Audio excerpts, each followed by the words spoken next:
Welcome to a special edition of Economics Applied. My name is Stephen Davis, Senior Fellow at the Hoover Institution and host of the show. With me here today from the University of Chicago, my former academic home, is Jens Ludwig. He heads the University of Chicago's Crime Lab and co-directs the NBER Working Group on the Economics of Crime. His new book is titled Unforgiving Places: The Unexpected Origins of American Gun Violence. And that book will serve as the basis for our conversation today.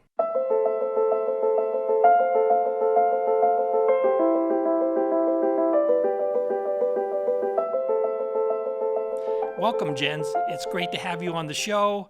This is the second time you've been on the show, and it's great to see you in person this time. Thanks so much, Steve, for having me. It's great. You have been studying violence, criminal violence, and including gun violence for the better part of 2 decades, as I understand it. You are situated at the University of Chicago. You live near the university. I did as well for many years. It's a bit of a oasis of not too much crime, not too much violent crime, but not that far away from communities that have an enormous amount of violent crime.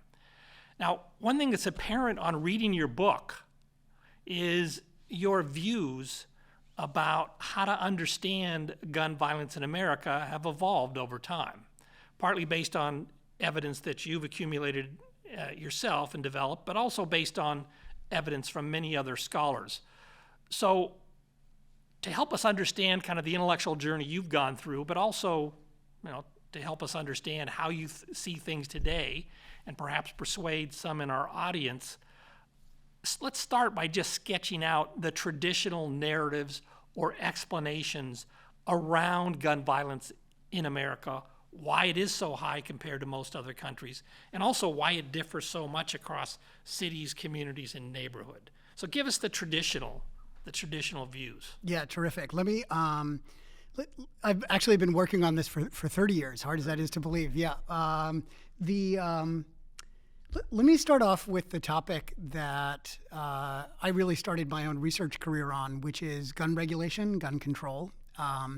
When you look at the data across countries in terms of the murder rate per capita, the U.S., as you said, the U.S. is really an incredible outlier compared to every other developed country in the world. And almost all of that American exceptionalism is due to murders with guns. And that leads a lot of people to hypothesize that gun laws are one of the key, if not the key driver, or maybe the only driver in many people's view of the difference between the U.S. and these other countries. And, I think that turns out to be conceptually not obvious because, the same thing that makes guns really useful for a criminal to employ during a robbery, very, very lethal, very compact and easy to carry around, also makes guns really useful for self-defense as well. So in principle, there are countervailing forces when you... Self-defense and deterrence, because you don't know whether somebody else has a gun. Yeah, thank you. Self-defense and deterrence. And, I think, so a lot of the first part of my career was trying to understand the net effects of having more versus fewer guns out there. It's a very contentious topic in the research literature. And my reading of the evidence, you might have a different view, but my reading of the evidence suggests that on net in countries where they have fewer guns, there's fewer murders. There doesn't seem to be a big effect on other types of crimes, but I think the dominant effect seems to be that when you have more guns around, interpersonal violence, arguments, fights wind up being more deadly, and that's the dominant effect. And so I think the data would say that if there was some way to substantially alter gun availability in the United States, on net that would improve public safety, because it's really murders that is the thing that the public cares about on the crime problem. So it's at some level then, too many guns is a central problem, but there's something like 400 million guns in the United States. We're not going to get rid of them short of just hugely draconian policies. So your book is focused, I think, takes as a premise, that's going to be with us for a while. Yeah. And so then what can we do? How do we understand why violence escalates so often to gun violence? Yeah.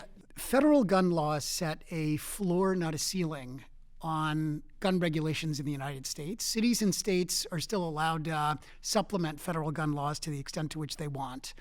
And so there's a lot of activity around the country trying to get cities and states to enact stiffer gun laws. And some of those can be helpful, but there's a real limit on the degree to which those can help, because we live in a country in which there's just open city and state borders, right? My family's favorite ice cream store is in Hammond, Indiana, Dairy Bell. We would drive from Hyde Park to Hammond all the time. Nobody checks what's in the trunk of our car on the way back into the city, right?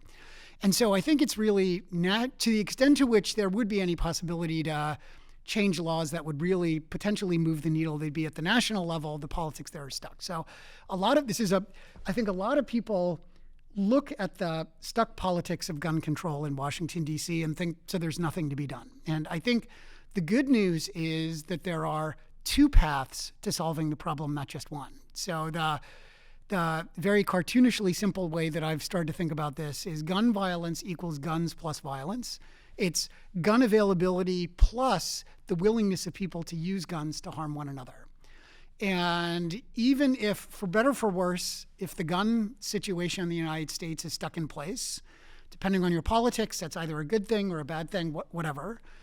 The good news is, given that is as it is, it turns out that there's a lot that we can do to change the willingness of people to use guns to harm one another. And so I think one overarching argument of the book is the problem is not as unsolvable as it might seem if you focus exclusively on gun control. You also bring to the table, I think, and you've reached this point over time, a very different theory of the mind, a theory of how people think, than the theory that would be, I'd say, the received theory in economics and maybe other fields of the social sciences, which is it's all the use of guns, the commission of crimes. It's just a cost-benefit calculus. That calculus may differ across people, but based on their morals, based on the situation, the probability of being apprehended, convicted, incarceration rates, and so on. So what is, before we get to the evidence, what is this theory of mind that you think is important for understanding gun violence? And it's not completely inconsistent with the standard theory, but it says the standard theory is incomplete. So lay that out for us. Yeah, let's maybe start with, let me elaborate a little bit on what the conventional wisdom has been in this area, right? So, I think if you look at the survey data, what you see is that most Americans, when you ask them what causes crime and violence, most Americans point to one of two types of explanations. So people who are mostly people on the right answer survey questions like that with some form of crime and violence are due to characterologically bad people who are just not afraid of the criminal justice system. And so the only solution is to disincentivize violence with the threat of stiffer criminal justice penalties. And the people who don't agree with that tend to agree with the second type of statement, which says crime and violence are due to economically desperate people who are doing whatever it takes to feed their families and feed themselves. And the only way to solve that problem is to disincentivize violence by improving the alternatives to crime, the opportunity cost of crime in terms of jobs and income supports and things like that. This is, if you've read Gary Becker's, our former University of Chicago colleague Gary Becker, this is a very familiar standard economic way to think about the problem. The shared assumption is that people are deliberately thinking through the pros and cons, the benefits and costs of what's going to happen before anybody ever pulls a trigger. And when you look, I think for me, the starting point to shift my thinking on what's really driving gun violence in America was looking very closely at what gun violence actually is. So if you look at the information that we get, most of us, what we understand about gun violence comes from consuming the media. Very few people have firsthand experience with this. So you look at the news, you look at entertainment like The Wire, you walk away from this thinking that gun violence is like gang wars over drug-selling turf. And there are definitely gang wars over drug-selling turf. I don't want to claim that there aren't. But most shootings in America are not premeditated and they're not motivated by economic considerations. Most shootings in America start with words. They're garden variety arguments that escalate and they end in tragedy because someone's got a gun. And if, I don't need, even before we get to like a theory of human decision making, if you just introspect on your own behavior, I don't know if you've ever been in a superheated argument yourself, but I can tell you from firsthand experience, like that is the thinking carefully and deliberately through the pros and cons of what's about to happen. I've read some of the stories in your book about you're very forthcoming about your past, I don't know how to say it, excessively exuberant responses to perceived insults and so on. And I'm glad we're seated some distance apart in case I criticize you too severely in this workshop. It's funny. Our University of Chicago colleague, Richard Thaler, read the book and he said, Jens, you're a hothead. And I thought, oh my God, maybe I am really a hothead. But I was talking to some very rich civic leader in Chicago. And I was talking to him about the book and I said, oh yeah, I had this really embarrassing experience. Some other guy's dog attacked my dog and I just lost my mind. And then that guy lost his mind. And like very, very distinguished guy turns to me and he said, yeah, that happened to me once. Somebody else's dog attacked mine and I picked up the dog and just body slammed it. Just said that so matter-of-factly, and I like, maybe it helped me see, maybe I'm not really so aberrant. So there's exactly. So that's actually a key point you're making here. Yep. That this tendency to react without, let's say, deliberative slow thinking in these heated moments. If there's a gun present as well, by one part or the other, things can not just evolve to a fist fight and shoving and pushing, but somebody shooting somebody else. Your claim is that that's actually most of the gun deaths in America. Yeah. Do I have you right there? Yeah, exactly. Not all of them by any means. There is gun violence that fits the kind of standard story. It's calculated, it's premeditated, and so on, or it's for obvious economic gain or economic motives. All of that goes on, as I understand it, and you agree with this, but so you're saying that's actually not most of the gun deaths in America. Yeah, so we have the best data, the most detailed data for the city of Chicago, and in Chicago, our best estimate from the data is something like 80% of the shootings are altercations or retaliation for some previous altercation. Okay, and sadly, Chicago supplies a lot of data. Nationally, I think it's something like 60 to 70%, depending on the city and the time period, and so very, very large share of the shootings fall in that category. Okay, I would imagine, and you probably know this better than me, that many listeners who come to this conversation with strong views about the reasons for gun violence, too many guns, too many bad people, as I summarized it early, dysfunctional families and so on, are listening to you and saying, nah, not really. That this guy's just one of these academic scribblers who has some simplistic view of the world. So you use a little rhetorical device, I'd call it, early on in the book, that is essentially an effort to disarm people and open their minds a bit. And you talk about two neighborhoods in Chicago that are side by side, South Shore neighborhood and Greater Grand Crossing neighborhood. These neighborhoods are actually very close to the University of Chicago. So tell us the story of these two neighborhoods and explain how it is that it kind of highlights the limitations of the standard narratives about what drives gun violence in America. Yeah, so if you don't know the geography of Chicago, South Shore and Greater Grand Crossing, two directly adjacent neighborhoods on the south side of Chicago. So the boundary between them is Dorchester Avenue. I used to live on Dorchester Avenue. So you were my neighbor. I used to live on Harper Avenue right around the corner. And so, let's start with the conventional wisdom of gun control being the whole story, just for starters. And you can see that the gun laws are exactly the same east of Dorchester Avenue as west of Dorchester Avenue, and yet the shooting rate per capita is twice as high west of Dorchester Avenue and Greater Grand Crossing than in South Shore. Twice as high. It's not a small difference. So that already tells you that there is a lot more going on than just gun availability and gun laws. Okay, and these two neighborhoods have similar socio-demographic mixes. Exactly. Similar income. Exactly. So then, let's take the conventional wisdom of the right that says, the gun violence problem is morality and the willingness of the criminal justice system to hold people accountable. The criminal justice system is exactly the same east of Dorchester as west of Dorchester. You get arrested by the same Chicago Police Department. You get taken to the same courthouse at 26th and California in Chicago. You're tried by the same judges. You're put in the same jail. You go to the same Illinois Department of Corrections. Exactly same criminal justice system. And it's very, very hard to believe that morality is fundamentally different east of Dorchester than west. But let me just push back a bit and get your response on it's the same criminal justice system, but policing practices could be different in the two neighborhoods for whatever reason. I don't know if they're the same police precinct.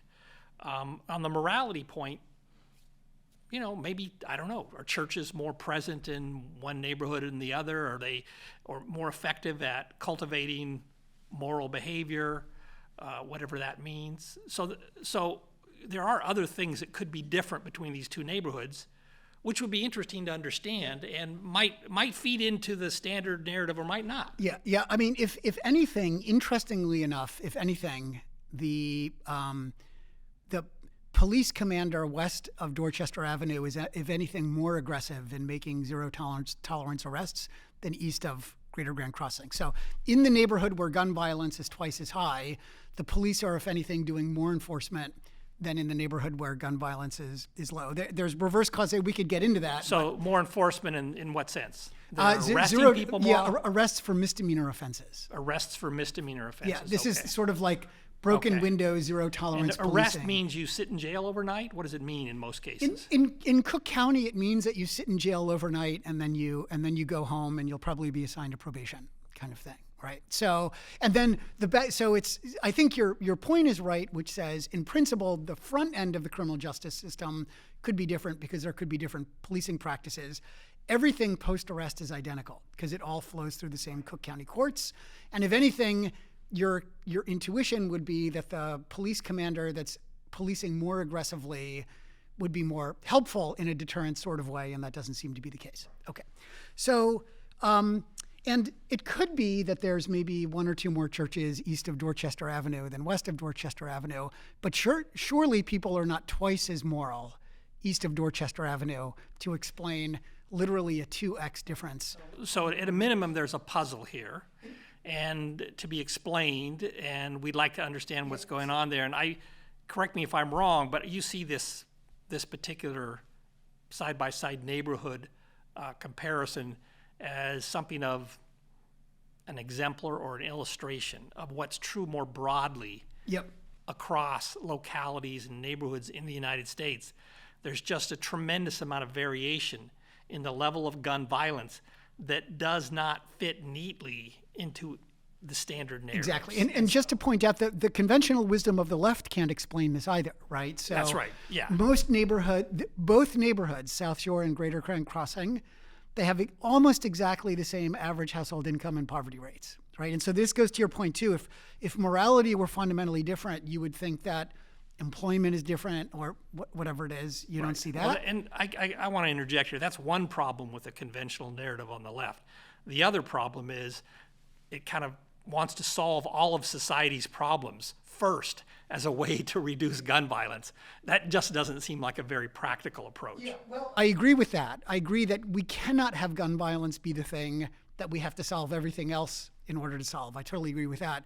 But even if we had a button that we could push that would end concentrated poverty and segregation in Chicago, the fact that South Shore and Greater Grand Crossing have almost exactly the same racial composition, almost exactly the same economic composition, and yet shootings are twice as high in Greater Grand Crossing as in South Shore, tells you that even pushing that button that would end all of these upstream root causes, there would still be a huge part of the problem that button could not touch.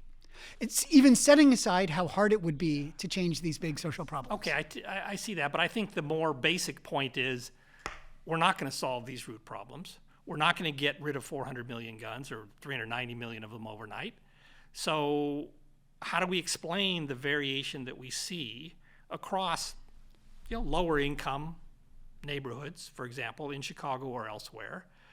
What can we do that actually might work to reduce that? And we'll get there, but the standard narratives don't seem to explain what we see. And so the policy prescriptions coming out of the standard narratives are probably not going to work as intended, as advertised. Yeah, Have I got it right? Yeah, exactly. So I think the big breakthrough for me in my thinking on this was the fact that so many of these shootings stem from arguments rather than gang wars over drug selling turf. And that leads you to then try and understand what people are doing in those sorts of situations. And partly that's through introspection, and partly that's looking at what all sorts of social sciences, not just sort of the standard economic way of thinking about behavior, have thought about behavior. And this leads you to a bunch of things in psychology and behavioral economics, or led me to a bunch of things in psychology and behavioral economics. And I think one of the biggest breakthroughs in those fields over the last couple decades is the recognition that there are two types of thinking that our minds do, of which we are aware of only one. And so the sort of voice in our head, deliberate thinking, planful, the ability to be rational, not to say that it's always rational, but the ability to be rational and carefully weigh pros and cons, sort of the way that Gary Becker would say that people are thinking through crime. And that's true for property crime. It seems to be true for property offending. This is what Danny Kahneman in his wonderful book, Thinking Fast and Slow, calls System 2. That's sort of slow thinking, very mentally effortful. And because it's so mentally effortful, our minds have developed a second type of thinking that's much less mentally effortful. It happens below the level of consciousness. Kahneman calls this System 1 thinking. Some people call it fast thinking.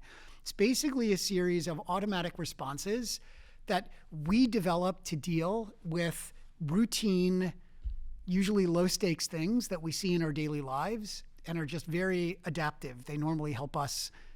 You see a piece of text, you don't deliberately think through, should I read this? You just automatically, almost involuntarily read it. And my argument is that a lot of the shootings that we have in the United States are due much more to System 1 than we have traditionally appreciated. All of our policies have been focused on disincentivizing System 2, and I think that helps explain why we haven't made lots more progress on this problem. I want to flesh out this a little bit more, but I think it might be useful. You tell a lot of stories. Yep. Real world stories in the book, sometimes about yourself, but often about others who were involved in situations that escalate to gun violence or could escalate to gun violence. Maybe you want to tell us one or two of those stories that involve an argument escalating to gun violence, and just explain to us how it is that it doesn't look like this is really the standard narratives based on System 2 type thinking, but instead what you call System 1, or Daniel Kahneman calls System 1, or fast thinking.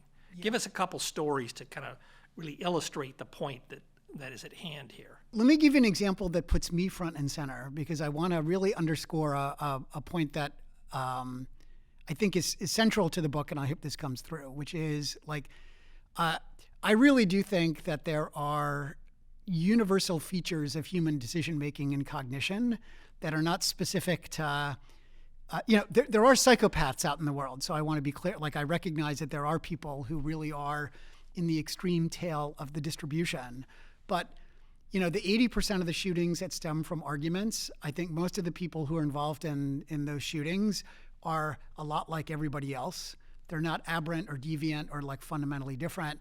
They're just in very difficult situations that make the sort of mistakes that you and I would make every day have much more severe consequences. And so the reason that I tell a lot of stories about myself is to sort of underscore there's something universal about human beings and how we operate that is central here, and then it's the situations that determine the consequences of that. So, the one of the stories that is central to the book is about me. Every Wednesday, I lived in Hyde Park, just south of Powell's Books on Harper, if you know that part of Hyde Park. And every Wednesday morning, I would lace up my running shoes, put in my AirPods. Around 6:15 in the morning, I do a walk and talk with the senior leadership of my research center, the Crime Lab, walking my dog Aiko. So Aiko is like a part German Shepherd, part Hound Dog mix. It's like not a small dog. Right. I leash her up. I start walking down, I'm walking around Hyde Park, and I hear the most blood-curdling sound. I mean, if this is a dog off leash tearing down a driveway in Hyde Park towards my dog. And like, if you've never owned a dog, you've never had another dog off leash attack your dog, it is petrifying. Teeth. Dogs are designed by nature to be petrifying when they're trying to be petrifying. So like big fangs, barking, snarling, drool flying up in the air, the thing's tearing down the driveway. I experience an adrenaline surge. The rational sort of system to Gary Becker sort of thing to think about this. It turns out that the dog, and I knew I could see the dog's owner sort of trailing the dog. The dog's owner turned out to be somebody else who works at the University of Chicago, whose kids even go to my kid's school. One University of Chicago prop shoots another. Yeah, exactly. Could have been the story. So the rational part of me could have come up with a dozen very reasonable ways to solve this problem. Right? It's like I'm not the strongest guy in the world, but I can pick up a 65-pound dog. Right? I could just have picked up my dog and gotten her out of the way. I could have let her off leash so she could run away. I could have put myself in front of or I could have just thought, the worst thing in the world is the dogs get into a fight. If my dog gets hurt, I'll just take her to the vet. She'll get stitched up, no big deal. The worst thing to do would have been, from a rational perspective, would have been to escalate this thing with another University of Chicago faculty member in front of the whole, Hyde Park is a little University of Chicago fishbowl. Everybody sees everything. All the neighbors are out, whatever. And the senior leadership team of my research center is on my headphones listening to the whole thing, right? Unfortunately for me, that rational part of my brain was nowhere to be found, right? So, poker players talk about, they're playing poker, and when they start to get frustrated and become a little bit emotional, they call it going on tilt. That's another way to say, like, you start to get emotional and rely on system one more than you realize. It's named after a pinball machine that if you smack it or you lift it up, it gives you an on tilt error message, right? I was fully and thoroughly on tilt in the moment, not thinking clearly. And I just used every 4, 7, and 12-letter word that I knew against this neighbor. Like, I assume this is a family show. We're in a I won't tell you all of the horrible things that I said, but you can imagine. You can imagine what I said. And with the senior leadership team listening to everything as I'm screaming these horrible things at this guy. Okay. Now, if all of that, there's an explanation. Okay, so one of the key insights about behavioral economics to me, right, that makes it useful in the world is not that people make mistakes, right? That's not super useful by itself. It's that people's mistakes have a predictable structure, right? And I mentioned before, people's system one responses develop because they often are useful for us, right? It's hard to believe that nature would have us develop a capacity for system one responses that were always maladaptive in every situation. Like, what sense would that make, right? So let me give you one example. Our system ones are torqued in the direction of what psychologists call egocentric construal. We tend to personalize things, right? See everything through our own eyes. Exactly. And everything through our own that eyes. implies Everything something about how we think the other person is thinking. Exactly. And, a friend of mine described it as in everyone's mind, the world is a one-person play and they're the star of the show kind of thing. Everything is about us, right? And that usually works super well for daily life. Like, if I'm in the kitchen in my house in Chicago and my wife or my 6th grade daughter comes in looking super pissed off and won't talk to me, there's a very real chance that I did something dumb and that really is about me. I'm sorry is a very perfectly useful initial default response. What did I do? What can I do to be helpful? Sometimes it wasn't me, but often it was. It's really helpful when I'm preemptively, okay. But that normally useful kind of egocentric construal personalization, in this case, this is a very out of the ordinary case, right? Having some other dog off leash chasing towards me leads me to a like system one sets a default. This is being done. This is about me. And so then system two, in the wake of that system one misconstrual, starts asking questions like, why in the world would this guy let his dog attack mine? Why would he do that, right? Why, what does he have against me? What does he have against my dog? Why is he being such a jerk to inconsiderate and on, right? If you think about this rationally for just half a second, the overwhelming likelihood here is that his dog just slipped his leash or something like that, right? But egocentric construal, which normally helps me, leads me into a mindset here and a chain of thinking that just led me to completely lose my mind. And the fact that we can sort of make sense, and we all engage in this all the time, right? We're just, not all of us wind up in a situation where another dog might attack mine. Now, to just sort of preview where we're going to go eventually to solutions, let me just point out. So the flip side of this, right? The flip side of this is like this guy then starts screaming his head off at me too. And from his perspective, again, he's seeing the world through his eyes. Like from his perspective, I should clearly have known this was an accident. And all of a sudden I'm acting like a madman, screaming these horrible things at him in front of his house where his wife and kids are, right? So in his, and this I think is like a really insightful point about violence. The offenders usually view themselves as the victims, right? Just as a point to underscore how important perspective taking is for all of these events. And so we're yelling at each other. And the thing that saved us is that the University of Chicago spends a fortune having University of Chicago police cars and unarmed private security guards driving around the neighborhood all the time. One of the security guards drove by, sees us screaming at each other, rolls down the window and says, "Is everything all right, or do I need to get a cop over here?" And so that's an example of, 60 years ago, Jane Jacobs in her book, Death and Life of Great American Cities, talked about the importance of eyes on the street, people around who are willing to step in and de-escalate things. Luckily for me, there was an eye on the street at the time in the form of a security guard who broke it up, and that didn't lead to anything. But if one of us had a gun and there was no eye on the street who could have stepped in to interrupt that, who knows where that would have gone. So let me make several comments in response to that, because there's a lot there. First, I'm imagining your research team leader is thinking that Jens, he'll do anything for another data point. It's all about, as an economist, it's all about sample size. Yeah. I'll do whatever it takes. Yeah, that's great. That's a joke, but I want to make a serious point. The 80% figure you cited. Okay, so it's just, and you're very clear about this in the book, but I want to be clear about it here as well. That's a best estimate, and I think it's based on data from Chicago.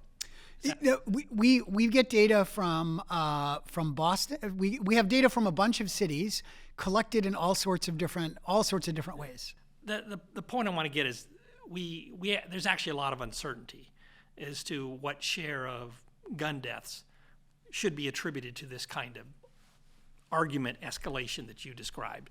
I think you make a reasonable case in the book that it's probably more than half, but we don't know exactly how much. And is that a fair statement? I just want to be clear about that point. Yeah, I mean, the way that I would say, so I spend a bunch of time trying to, it's a very, very important stylized fact. And so I spend a bunch of time trying to really, really nail down that issue because it is so central to this way of thinking. And I would just say, partly it is looking at data collected from different sources. Chicago, it comes from the police department. In Milwaukee, where you see a very similar figure, they bring together all sorts of government agencies that know what's going on, and they do like a social autopsy of what's going on. And then we have interventions that act just on sort of system one, where you see up to 50% changes in violence. And so I think if you triangulate and put these data points together, I take the uncertainty point, but I think a very large share of these arguments that's really the key central sort of point on which the rest of the book rests. We don't have to get into quibbles over whether it's 80% or 65%. And in fact, basic economic thinking would suggest that it won't be the same across time and space. If we, for example, succeeded in reducing gun violence due to System 1 thinking, then presumably there'd be a lot more left over as a share Exactly. for the kind of gun violence that fits the conventional narrative. So, but there's another, I wanted to make another point, which I think you'll agree with, but you can tell me if you don't. There is actually potentially quite a positive role to be played by a police presence, a heavy police presence. It's just not the sort of policing we might associate with, I'm trying to think of some of the TV shows, where the police officers are really heavy-handed. I'm going to enforce the law or follow through on arrest and conviction. But there's multiple roles for police to play, or for, was this a University of Chicago police officer? It was a University of Chicago private security guard. Private security guard. So there are University of Chicago police officers, private security guards, and then the City of Chicago police. Yep. There's the transit police. You see all of these in Hyde Park. And I do recall when I first moved to Hyde Park thinking, this is the most heavily policed neighborhood I have ever seen, probably by an order of magnitude. Yep. And that it remains heavily policed today. But these police are doing multiple roles, including the kind of argument interruption, prevent violent escalation, as in your example. So I do think it's, you don't say this in the book, but I don't want anything to come across in this talk as you're against big police presence. There's actually a lot to be done for there's a lot to be said for proper policing. Yeah, exactly. As I understand it. Yeah, totally. And, I think when, sort of the standard economist way to think about what police do to reduce crime is you think it's deterrence and incapacitation. So we're deterring criminals through the threat of arrest, and then we're arresting them and getting them off the street. The average Chicago cop makes about 3 arrests per year. Maybe that level of arrest activity is enough to generate some huge deterrence, but I think there's something else going on to your point. And I've seen it firsthand, right? There was a multi-year stretch where every other week I'd go around with the Chicago police on the South Side, see what they do. And, I'll just tell you 2 very quick stories. One night it's like, 1 or 2 in the morning, and I'm with a police sergeant in some like very dark back part of the city. And we turn a corner, and there's a guy who's got a woman pinned up against a chain link fence. She's holding a little kid's hand, and the guy is like 2 inches from her face, just screaming. You can see the veins bulge in her neck. And the sergeant like pulls over and says, "Hey, buddy, I think you should go take a walk." And the guy says, "Everything's okay here." And the sergeant says, "You're taking a walk." He maybe used some other language in there as well, but you can sort of see it's like it's not a situation where the police could make an arrest for anything. There hadn't been a crime, but it's also very clear that if the cop hadn't done anything, that would have turned out most likely to have been a very, very bad situation. I'll give you one other example where I'm in the back of a police car. There are two cops up front. On a Friday night on the South Side, there's a call, huge brawl in the middle of the street. So lights and sirens, they're going 70 or 80 miles an hour over surface streets. We pull up, there's just tons of people out in the middle of the street. And it turns out that, the cops jump out of the cars. They're like, "Everybody shut up. What's going on?" It turns out that a teenage girl on one side of the street had been dating a teenage boy on the other side of the street. They break up. Somebody in the teenage girl's family decides it would be a good idea to walk across the street, walk into the boy's house, and punch him in the face in front of the rest of the family. And then it's just chaos. And the cops say, "All right, look, everybody go back into their house. And if we have to come back, we're arresting all y'all." That's a form of, in that particular case, it's a form of short-term effective mediation that maybe is not as helpful as it could be in the long term.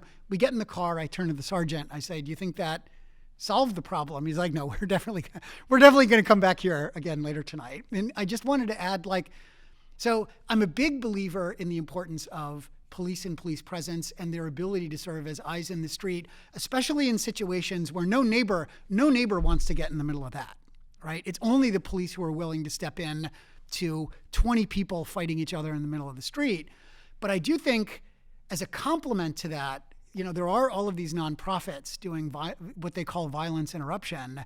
I do see also a really useful role for that type of paid eyes on the street as well. Because like the family on this side of the street and the family on that side of the street aren't moving anytime soon. They've got to figure out a way to sort of get past this and be able to live with one another.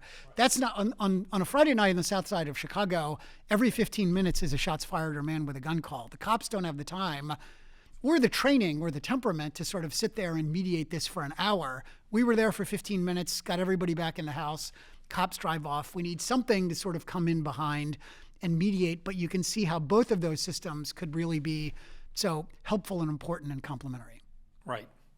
So one part of your argument about thinking that we haven't yet developed maybe as full as we should is it's not just that, and correct me if I'm wrong, but as I understand your argument, it's not just that in a moment of a heated argument, people tend to automatically revert to system one thinking, but that, and this is where the title of your book comes in, Unforgiving Places, they are more likely to find themselves in certain neighborhoods in the United States in highly stressed situations where the system one response will lead to a violent outcome, possibly a death by gunshot, that they would not have engaged in if they'd been able to step back on both sides, calm down, and think rationally. So why is it that in some neighborhoods, let's just call it the error rate of system one thinking for a situation, why is that error rate so much higher in some neighborhoods in the United States than in others? Yeah. And then it's the combination of that with the availability of guns that's your explanation for why these two side-by-side neighborhoods in Chicago, for example, differ so much in the homicide by gun rate. Yeah, exactly. So going back to South Shore and Greater Grand Crossing, like this system one, system two, dual system, model of cognition is universal. Like this is true for all of us.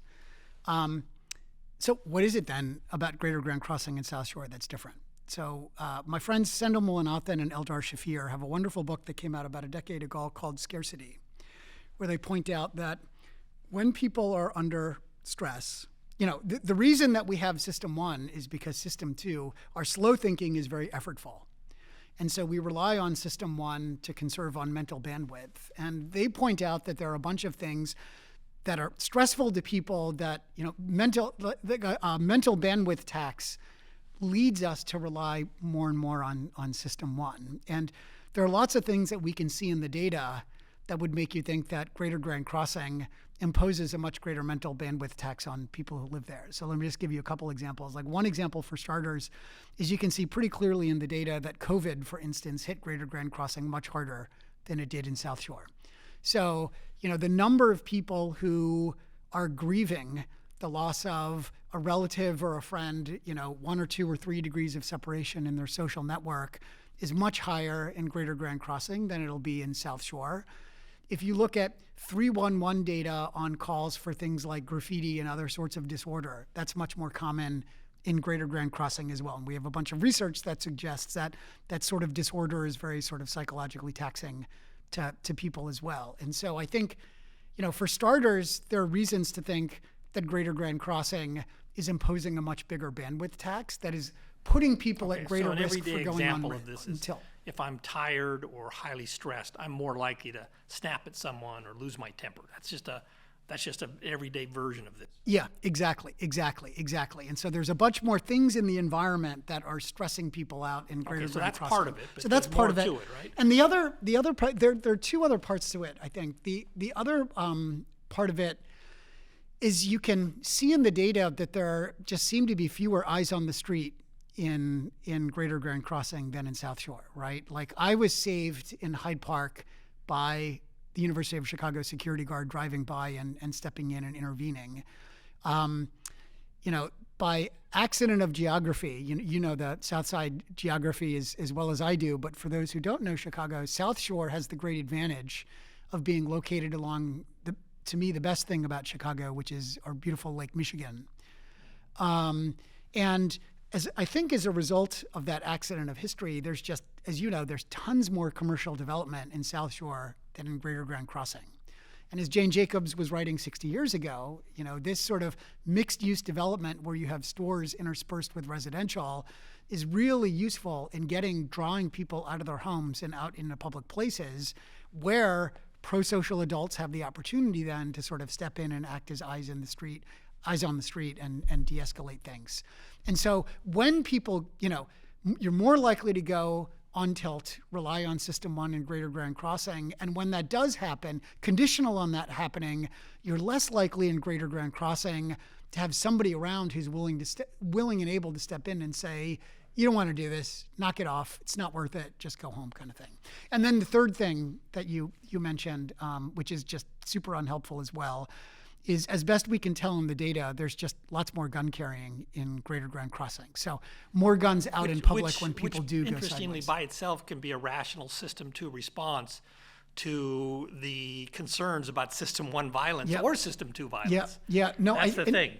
So you can easily get kind of a divergence in what's the privately optimal degree of gun carrying. Yeah, totally. And I think this is an underappreciated, how cities think about regulating illegal gun carrying is a genuinely hard thing, right? Because I think everybody could look at New York and other examples of the around the country where heavy-handed policing generated real costs to communities. I think the reason that it's complicated is in a lot of areas of life, we metaphorically talk about arms races. With respect to gun carrying in public, this is a literal arms race. When you look at survey data, for instance, and you ask teenagers why you're carrying a gun, they say it's because everybody else is carrying a gun. And you can wind up in a very bad equilibrium where you have tons and tons of guns out in public. But I want to follow up on that with a question. When you say heavy-handed policing, it seems to me one form of heavy-handed policing, and maybe this is not what you meant, is, and this was an issue in New York City as I understand it, stopping people for low-level infractions and searching them for guns, and if they're unlawfully carrying a gun, taking it away. And that in part is an effort to change the equilibrium, to make the teenage think, well, if I walk around on the street and the cop stops me for whatever reason and he frisks me, I'm going to have to give up my gun, which is expensive, and I may spend a few hours in jail. I may get in trouble with my probation officer. So is that a heavy-handed form of policing that doesn't work well? And if so, why not? Maybe heavy-handed is an overly maybe normative that has some sort of editorializing behind it. So let me say it this way, which is the sort of policing strategy that you describe inevitably winds up involving lots and lots of stops where the cops don't find the person, they don't find any contraband on the person, they don't issue a citation or make an arrest. In some share of those, they do wind up getting a gun off the street. And I think different people have very different normative views about what the acceptable ratio is of stops that don't lead to anything to guns taken off the street. And whatever your views are, my views are, whatever, I think you can see playing out in American cities. There's just that's just a very politically fraught conversation. Well, that's true, but I'm just trying to get to the factual question. Yep. Is like if you went to certain neighborhoods in Chicago that have lots of gun violence and you adopted a strategy, and let's set aside whether it's a politically feasible strategy for the moment, of frisking, and it would often be young black men who were getting frisked. I think that's part of the or young minority men getting frisked. That's part of the political controversy. Would that be productive or unproductive in reducing the level of gun violence? Yeah, I think that the data suggest that, and I think I talk about this a little bit in the book. I think the data suggests that stops can help get illegal guns off the street, and then I think it's a normative decision by the voters in a given city about whether, and I think you can do that in a way that generates like more versus less collateral damage or collateral something in a community. I think the data suggests that does help get illegal guns off the street, and then it's a political question about whether the costs are worth it to a city's residents or not. And I think the flip side of it as well is, we'll talk in the solutions, we'll talk about solutions soon, but we've also seen examples of social programs that are capable of convincing kids to leave guns at home. You can see arrests go down not just for violent crimes, but also for illegal gun carrying. And so that it's not just policing that gives us a way to try and get guns off the street. Yeah. The point I was trying to get to is that if you can reduce the level of gun carrying or perceived gun carrying in a given neighborhood, then everybody else has a reduced incentive to carry a gun for purposes of self-defense. Yep. Tune in for the next episode of Economics Applied as Steve and Jens continue their conversation, this time focusing on practical, low-cost solutions to gun violence. Available May 20th, 2025.